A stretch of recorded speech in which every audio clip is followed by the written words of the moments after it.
रात का तीसरा पहर था।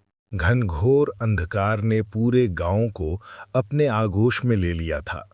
पहाड़ियों के बीच बसा देवगढ़ गांव उस रात कुछ अलग ही लग रहा था। आसमान में बिजली चमक रही थी, जैसे कोई अदृश्य शक्ति क्रोधित हो। गांव के बुजुर्गों ने कहा था, जब बादलों के बीच वो नीली चमक दिखे, समझो किसी आत्मा ने अपनी कसम पूरी नहीं की। उसी रात गांव के किनारे पुराने बरगद के पेड़ के नीचे एक औरत की दर्द भरी चीख गूंजी, बचाओ, कोई है वहां। फिर सब कुछ शांत हो गया। केवल एक नवजात शिशु का रोना सुनाई दिया। वर्ष 1890। देवगढ़ का वही गांव जहां एक किसान हरिनाथ और उसकी पत्नी रुक्मिणी रहते थे। वे बेहद गरीब थे, मगर उनके दिल में इंसानियत भरी थी। उनके घर में एक बेटी थी, गौरी। गौरी बचपन से ही कुछ अजीब थी। वो रात में अक्सर नींद में बातें करती और कभी-कभी किसी अनजान व्यक्ति का नाम लेती। अर्जुन, अर्जुन मत जाओ, वचन निभाओ। रुक्मिणी को ये सब डरावना लगता, पर हरिनाथ मुस्कुरा कर कहता, बच्ची है रुक्मिणी, कभी कभी सपनों में कहानी गढ़ लेती है। पर जैसे जैसे गौरी बड़ी हुई, उसकी बातों में अजीब सच्चाई झलकने लगी। वो मंदिर में घंटे बजाने से पहले झुककर कहती, ये वही मंदिर है जहां मैंने उसकी प्रतिज्ञा ली थी। गांव के पंडित त्रिलोचन ने एक दिन कहा, ये लड़की साधारण नहीं, इसके अंदर किसी का अधूरा जन्म बोल रहा है। एक रात गौरी के सपने में वो दृश्य आया। वो खुद एक राजमहल में है। उसके शरीर पर रेशमी वस्त्र हैं, माथे पर तिलक, और सामने एक वीर युवक तलवार लिए खड़ा है। वही अर्जुन। अर्जुन उसकी ओर देखकर कहता है, यदि इस जन्म में हम ना मिल पाए तो अगले जन्म में तुम्हारी आत्मा मुझे ढूंढ निकालेगी, चाहे युग बदल जाए। फिर अचानक सब जल उठता है, महल आग में घिर जाता है और गौरी की चीख के साथ वो सपना खत्म हो जाता है। सुबह गौरी ने माँ से कहा, अम्मा, मैं पहले भी जी चुकी हूं और मैंने किसी को वचन दिया था। समय बीता। गौरी अब 17 वर्ष की थी। गांव में एक नौजवान आया, अर्जुन सिंह, जो शहर से अपने दादा की जायदाद देखने आया था। पहली बार जब गौरी ने उसे देखा, उसके होठों से निकला, तुम सच में लौट आए? अर्जुन हंसकर बोला, पहली बार मिले हैं और तुम कह रही हो लौट आए? पर गौरी के भीतर कुछ जलने लगा। उसे लगा जैसे वो उसे सदियों से जानती है। अर्जुन भी धीरे धीरे उसके प्रति आकर्षित हुआ। दोनों की दोस्ती प्रेम में बदल गई। पर गांव के ठाकुर महावीर सिंह, जो अर्जुन के चाचा थे, इस रिश्ते के सख्त खिलाफ थे। उन्होंने कहा, हमारे खानदान का वारिस किसी किसान की बेटी से विवाह नहीं करेगा। पर अर्जुन ने गौरी से वचन लिया, इस जन्म में चाहे कुछ भी हो, मैं तेरा हाथ थामूंगा। शादी से एक दिन पहले गांव में तूफान आया। महावीर सिंह ने कुछ गुंडों को भेजा, जिन्होंने अर्जुन को रास्ते में रोक लिया। लड़ाई हुई और अर्जुन गंभीर रूप से घायल हो गया। गौरी दौड़ती हुई पहुंची। उसकी गोद में अर्जुन ने अंतिम सांस ली। मरने से पहले बोला, मैं लौटूंगा, अगली बार हम अधूरा वचन पूरा करेंगे। अगले दिन गौरी ने नदी में छलांग लगा दी। देवगढ़ के इतिहास में उस दिन से हर 100 साल बाद उसी रात बिजली नीली चमकती है। वर्ष 1990। दिल्ली के पास एक छोटे कस्बे में एक लड़की का जन्म हुआ, आर्या। उसके जन्म के समय बिजली चली गई।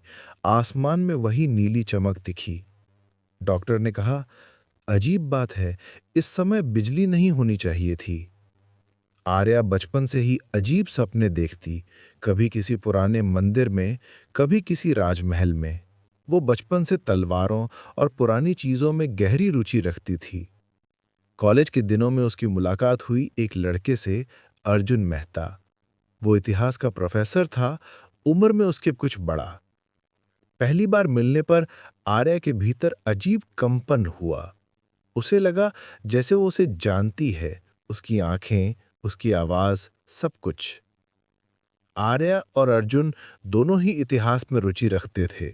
वे साथ में एक रिसर्च प्रोजेक्ट पर काम करने लगे, भारत के पुनर्जन्म से जुड़े लोक विश्वास। एक दिन आर्या ने मजाक में कहा, अगर पुनर्जन्म सच है तो शायद हम पहले भी मिले होंगे। अर्जुन मुस्कुराया। कौन जाने, शायद हम किसी अधूरी कहानी के किरदार हों। आर्या का चेहरा एकदम फीका पड़ गया। उसे वही शब्द याद आए, अधूरा वचन। उसी रात आर्या ने सपना देखा। वो वही गौरी है और अर्जुन वही राजकुमार। सपने में उसने देखा कि अर्जुन को दुश्मन मार देते हैं और वो चीखते हुए नदी में कूद जाती है। सुबह उठते ही उसका दिल तेज धड़क रहा था। उसने अर्जुन को फोन किया। मुझे लगता है मैंने तुम्हें पहले भी खोया है। कुछ ही दिनों बाद दोनों देवगढ़ पहुंचे, वही गांव जहां वह सब हुआ था। वहां अब एक पुराना मंदिर खंडहर बन चुका था। मंदिर के पुजारी, एक वृद्ध साधु, उन्हें देखकर बोले, तुम दोनों को देखकर लगता है 100 साल पुराना वचन निभने वाला है। आर्या ने चौंक कर पूछा, आप क्या जानते हैं हमारे बारे में? साधु बोले, गौरी और अर्जुन का वचन अधूरा रह गया था। हर 100 साल में उनकी आत्माएं जन्म लेती हैं और जब तक उनका प्रेम पवित्र रूप नहीं लेता, उनका चक्र पूरा नहीं होगा। अर्जुन हंसा। ये तो लोक कथा जैसी बात लगती है। पर उसी रात आर्या ने देखा कि उसके हाथ पर पुराना त्रिशूल आकार का निशान उभर आया था, वही निशान जो गौरी के हाथ पर था। अगले दिन दोनों ने गांव के पुराने रिकॉर्ड खंगाले। एक किताब में गौरी और अर्जुन की कहानी लिखी थी, ठीक वैसे जैसे आर्या ने सपना देखा था। यह देखकर अर्जुन सन्न रह गया। ये कैसे मुमकिन है? तुमने तो ये कहानी कभी नहीं पढ़ी थी। आर्या की आंखों में आंसू थे, क्योंकि मैंने इसे जिया है। अचानक मंदिर की घंटियां अपने आप बजने लगीं और हवा में वही नीली चमक फैली। आर्या ने अर्जुन का हाथ पकड़ा और कहा, इस बार वचन अधूरा नहीं रहेगा। पर तभी जमीन हिली और मंदिर की छत का एक बड़ा पत्थर गिरा। अर्जुन ने आर्या को धक्का देकर बचाया, पर खुद उसके नीचे दब गया। मरते समय उसकी आंखों में वही दर्द था। शायद हमें अगला जन्म लेना होगा। वर्ष 2025। मुंबई का एक व्यस्त अस्पताल। डॉक्टर एक बच्चे का जन्म करा रहे थे। बिजली सामान्य थी, पर अचानक मॉनिटर झिलमिलाने लगा और आसमान में वही नीली चमक दिखाई दी। बच्ची का नाम रखा गया आर्या देव। उसी अस्पताल में उसी समय एक और बच्चे का जन्म हुआ, अर्जुन राय। 20 साल बाद मुंबई यूनिवर्सिटी में एक फोटोग्राफी प्रदर्शनी लगी थी। एक युवती कैमरा लेकर तस्वीरें खींच रही थी, वही आर्या। एक युवक आया और मुस्कुराकर बोला, तुम्हारी ये तस्वीरें कुछ जानी पहचानी लगती हैं। आर्या ने पलटकर देखा। शायद हम पहले भी मिले हैं। दोनों हंसे।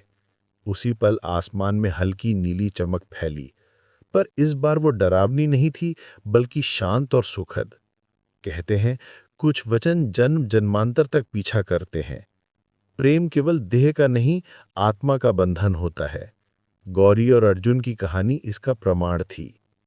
3 जन्मों में बिखरी, मगर अंततः पूर्ण हुई। देवगढ़ के पुराने बरगद के नीचे अब एक पत्थर रखा है, जिस पर लिखा है, प्रेम कभी मरता नहीं, वह बस नए रूप में लौट आता है।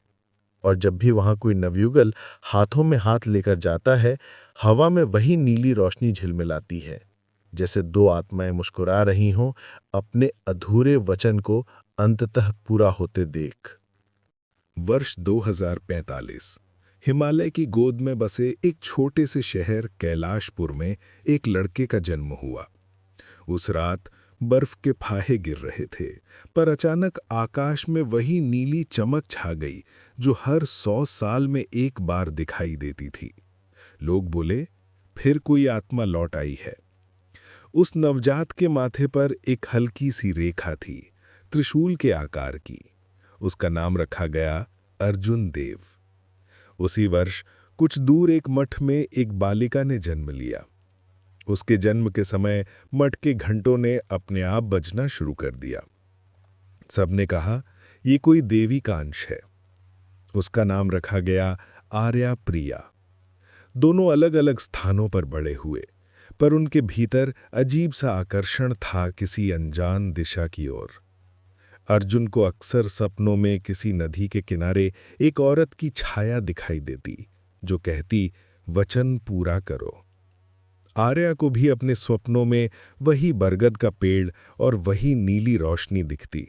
वो अक्सर कहती, मैं किसी अधूरी कहानी की परछाई हूं। दोनों ने एक ही समय में ध्यान और अध्यात्म की राह पकड़ी। अर्जुन हिमालय के एक योगी के शिष्य बने, जबकि आर्या एक शोधकर्ता के रूप में पुनर्जन्म और आत्मा के रहस्यों पर काम करने लगी। एक दिन एक आध्यात्मिक सम्मेलन में दोनों का सामना हुआ। अर्जुन ने जैसे ही आर्या को देखा, उसकी सांस थम गई। उसकी आंखों में वही पहचान थी जो सदियों पहले गौरी की थी। आर्या बोली, क्या हम पहले मिले हैं? अर्जुन ने उत्तर दिया, सैकड़ों वर्षों से। वे दोनों साथ समय बिताने लगे, पर इस बार प्रेम वैसा नहीं था जैसा पहले जन्मों में था। इस बार वो प्रेम सांसारिक नहीं, आत्मिक था। अर्जुन बोला, शायद यही हमारा अंतिम जन्म है, जहां हमें मिलकर स्वयं को मुक्त करना है। आर्या ने मुस्कुराते हुए कहा, अगर आत्माएं मिल जाएं, तो जन्मों का बंधन टूट जाता है। समय बीता, दोनों ने मिलकर एक आश्रम स्थापित किया, शाश्वत ध्यान केंद्र, जहां वे लोगों को आत्मा के पुनर्जन्म और कर्म के सिद्धांत सिखाते थे। अर्जुन जब ध्यान में बैठता तो उसकी आत्मा अतीत के हर जन्म से गुजरती। गौरी का चेहरा, नदी की छलांग, मंदिर का पत्थर, सब एक एक कर उसके सामने आता। वो सब कुछ देखता और कहता, अब समय आ गया है।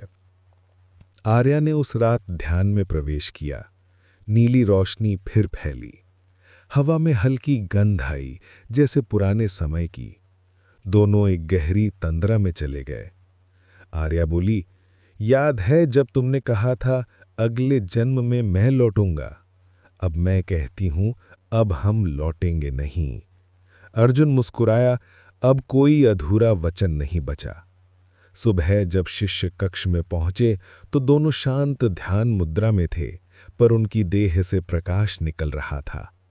उनके चारों ओर वही नीली चमक थी जो धीरे धीरे स्वर्णिम आभा में बदल गई। किसी ने धीरे से कहा, उन्होंने मोक्ष पा लिया। देवगढ़ के पुराने बरगद के नीचे उस दिन एक अलौकिक प्रकाश दिखाई दिया। वहां रखा पत्थर चमक उठा और उस पर उभरे नए शब्द, वचन पूरा हुआ।